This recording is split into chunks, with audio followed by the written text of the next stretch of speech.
हम आपको एक ऐसी खबर से आज रूबरू करा रहे हैं जो खबर सोशल मीडिया पे लगातार चल रही है। और जैसे ही ये खबर सोशल मीडिया पे आई, झारखंड के तमाम राजनीतिक पार्टियों के हाथ और पैर फूलने लगे।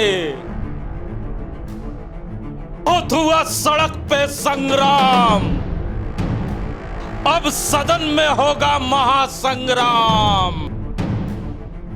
जी हां, ठीक सुना आपने, यह महासंग्राम की चेतावनी हम नहीं दे रहे हैं, यह महासंग्राम की घोषणा कल जयराम महतो ने की है। और उन्होंने दावा भी किया है कि अगर चुनाव लड़ने की आवश्यकता पड़ी तो झारखंड के 81 विधानसभा से हम चुनाव लड़ेंगे। अगर उनकी बातों में थोड़ी भी सत्ता है और वो 2024 की चुनाव लड़ने की घोषणा करते हैं तो पूरे झारखंड में तमाम पार्टियों के हाथ और पैर फूलने लगे हैं। तो सुना ना आपने, ये जयराम महतो थे जिन्होंने साफ तौर पे कहा है कि अभी मंथन किया जा रहा है। उन्होंने अभी पत्ते नहीं खोले हैं, लेकिन उनके जो सहयोगी हैं उन्होंने साफ तौर पे इशारा किया है कि 2024 के वो चुनाव लड़ने जा रहे हैं। इसी विषय में बात करने के लिए हमारे साथ राम नारायण शर्मा है। शर्मा जी, लंबे समय से जिसका इंतजार झारखंड में रहने वाले लोग कर रहे थे, वो घड़ी अब नजदीक आ गई है और जयराम महतो ने इशारा कर दिया है कि 2024 का वो चुनाव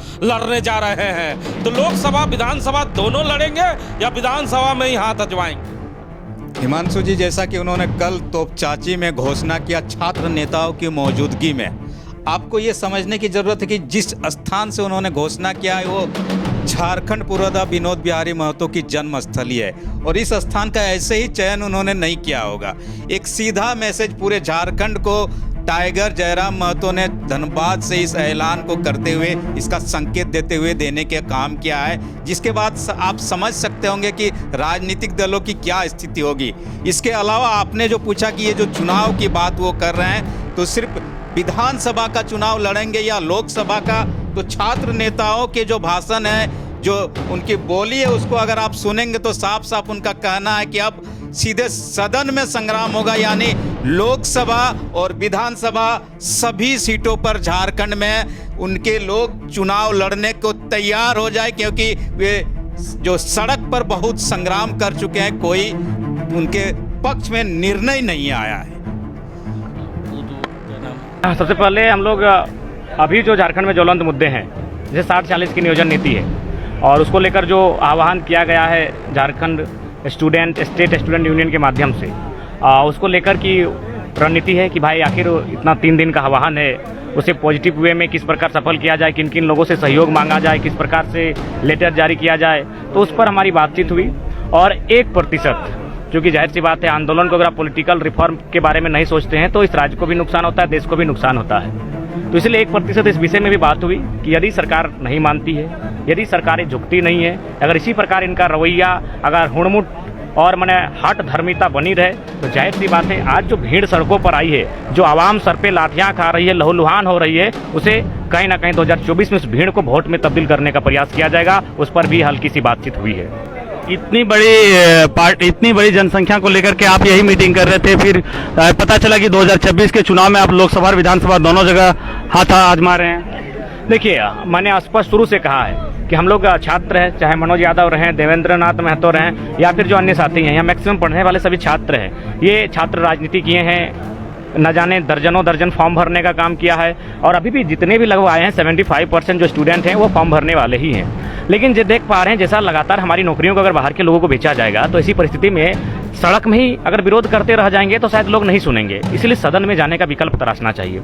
तो सदन में जाने का विकल्प, उसकी चर्चा हुई और इस दरमियान हम लोग जो भी लोग आंदोलन कर रहे हैं, पूरे राज्य में आंदोलन कर रहे हैं, तमाम संगठनों के माध्यम से कर रहे हैं, उनको सभी को साथ में लेने के लिए उनको एक पत्र जारी किया जाएगा और स्पीड पोस्ट के माध्यम से उन तक सूचना संप्रेषित की जाएगी कि आप अपना आशीर्वाद हेतु हम लोग का जो युवा हैं, जो आज कंटिन्यू आंदोलन कर रहे हैं, लगातार झारखंड के मुद्दों पर आंदोलन कर रहे हैं, उनका समर्थन करें और 2024 की एक वैकल्पिक तैयारी करें।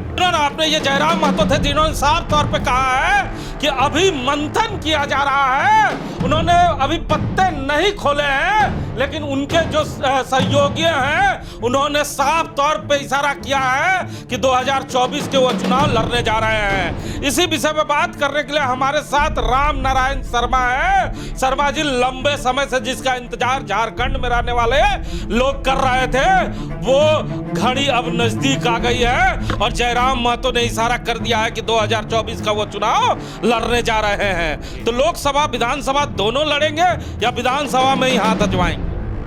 हिमांशु जी, जैसा कि उन्होंने कल तोपचाची में घोषणा किया छात्र नेताओं की मौजूदगी में, आपको ये समझने की जरूरत है कि जिस स्थान से उन्होंने घोषणा किया है वो झारखंड पुरोधा विनोद बिहारी महतो की जन्मस्थली है और इस स्थान का ऐसे ही चयन उन्होंने नहीं किया होगा।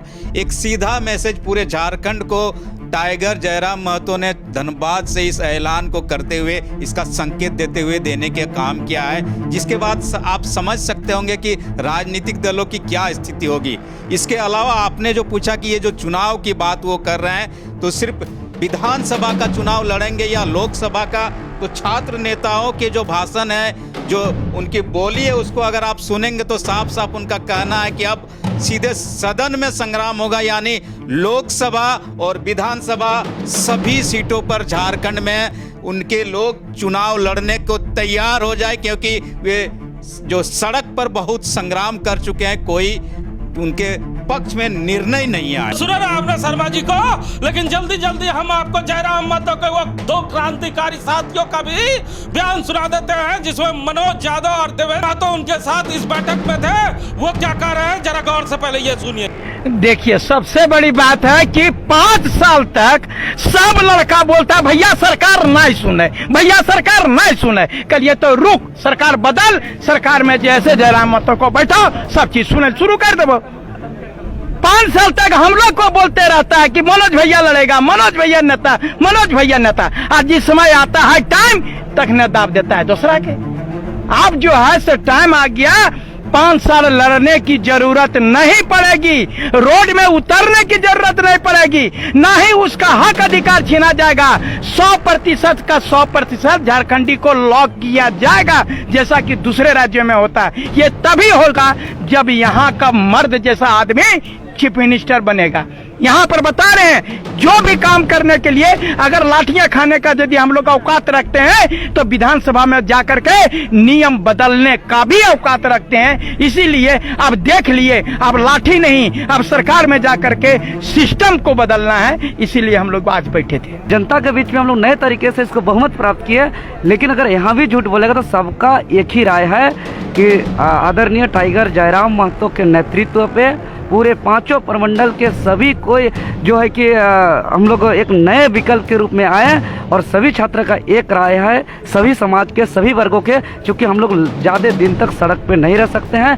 हम लोग को चूँकि जो भी हमारा विज्ञापन पे क्या आएगा नहीं आएगा, क्या नीति निर्धारण होगा, वो चूँकि विधानसभा के अंदर ही तय होता है। विधानसभा हम लोग को जाते हैं तो हम लोग को कपार फोड़ दिया जाता है। इसलिए टाइगर जयराम दा के नेतृत्व पे पूरे 5 प्रमंडल के 24 जिलों के 81 विधानसभा के क्षेत्र के तमाम वर्गों के लोग एकजुटता दिखाकर बाहरी माफियाओं के ताकत को ध्वस्त करने के लिए कमर कस लिए हैं। और हम बता दें कि टाइगर जयराम महतो सच और दिल का बात कि वह व्यक्ति नहीं, वो एक विचार है। तो सुना ना आपने मनोज यादव की बातों को।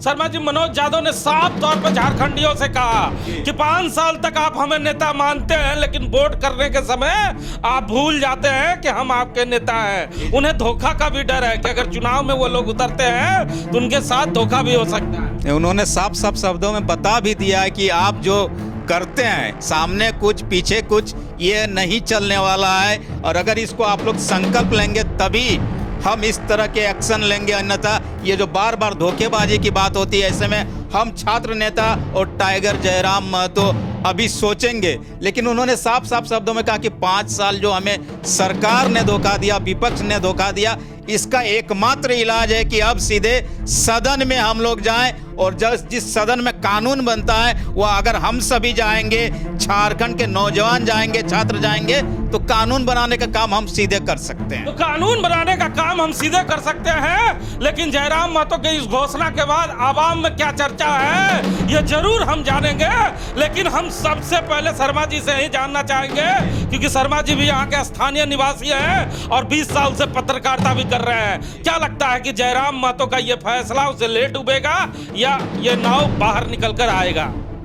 हिमांशु जी, जैसी परिस्थिति अभी झारखंड में है, इसको अगर आप देख ले तो टाइगर जयराम महतो ऐसे ही इस चीज को यहाँ खुलेआम घोषणा नहीं किए होंगे, या ये जो संकेत दिया है ऐसे नहीं दिया होगा। उन्होंने बहुत विचार मंथन किया है, क्योंकि पढ़ा लिखा नौजवान है वो, और सभी प्रमंडल की वो बात कर रहे। सुन लीजिए उनके भाषण में, उनके बयान में कि सभी प्रमंडल के लोगों से राय मशवरा किया। इसके बाद हम लोग सोचे हैं कि अगर विकल्प में जाने की तैयारी होगी तो हम खुद अपने बूते पर 81 विधानसभा में चुनाव लड़ेंगे, किसी पार्टी का साथ नहीं लेंगे। अच्छा शर्मा जी, एक चर्चा ये और है कि जब भी जयराम महतो किसी कार्यक्रम को संबोधन करते हैं तो लोग चर्चाएं करते हैं कि जयराम महतो, क्योंकि महतो जाति से आते हैं, कुर्मी जाति से आते हैं, इसीलिए उनके जात के लोगों का भरपूर समर्थन उनको मिलता है। लेकिन वहीं आदिवासी की बात करें, बाहरी और दूसरे जात की बात करें तो उसका समर्थन नहीं मिल पाता है। तो क्या माना जाए कि जब चुनाव की घोषणा होगी तो जो कुर्मी वोटर हैं वो एक मुश्त जयराम महतो के साथ जा पाएंगे कि और भी जाति के लोग उनके साथ जा पाएंगे? मुझे लगता है कि सभी जाति के लोगों को उनको कन्विंस करना होगा, क्योंकि इस तरह के संशय अक्सर देखे जाते हैं कि बड़ी पार्टियां जब भी इस तरह का कोई नौजवान चुनावी मैदान में आता है तो उसको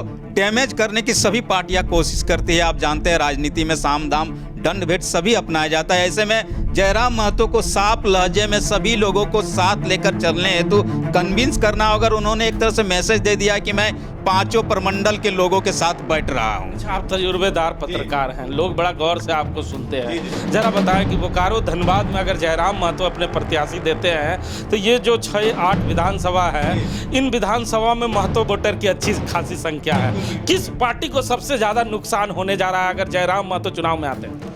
हिमांशु जी, सबसे पहले तो चुनाव की जो परिस्थिति होती है उसमें ग्रामीण और शहरी क्षेत्र को आपको देखने की जरूरत होगी।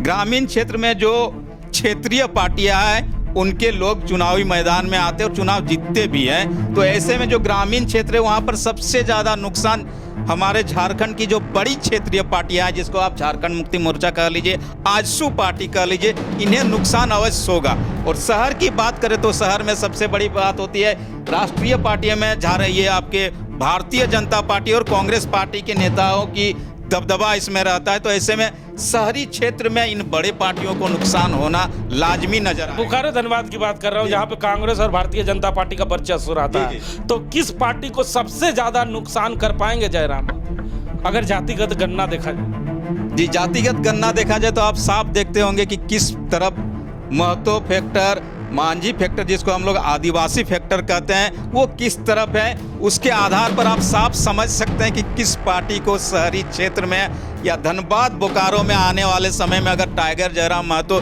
चुनावी मैदान में आते हैं तो नुकसान होगा। आप साफ साफ समझ सकते हैं कौन बड़ी पार्टी। साहब देखिए, शर्मा जी ने बात दाब ली है, क्योंकि शर्मा जी बहुत अच्छी तरह से जानते हैं कि अगर पार्टी का नाम लेंगे तो उनके नेताओं के हाथ पैर फूले हुए पहले से हैं। अगर उनके जले पे हम नमक छिड़क देंगे तो क्या होगा। लेकिन महतो फैक्टर की अगर बात की जाए तो तमाम लोग जानते हैं कि धनबाद लोकसभा और बोकारो विधानसभा, अगर बेरमो विधानसभा, धनबाद विधानसभा, अगर इन विधानसभाओं की चर्चा करें तो महतो वोटर निर्णायक वोटर होते हैं। और महतो वोटर किधर होते हैं यह हमें बताने की आवश्यकता नहीं है। अगर जयराम महतो पार्टी की घोषणा करते हैं और हर एक विधानसभा में अपना उम्मीदवार देते हैं तो आने वाले समय में एक पार्टी को बड़ा नुकसान होने जा रहा है, एक गठबंधन दल को बड़ा नुकसान होने जा रहा है, जो आने वाले समय में दिखेगा। लेकिन जयराम महतो का अगला स्टेप क्या होगा यह थोड़े दिन के बाद ही पता चल पाएगा कि धनबाद लोकसभा में जयराम महतो अपने उम्मीदवार उतारेंगे कि 2024 के विधानसभा में भी वो पहले नजर आएंगे।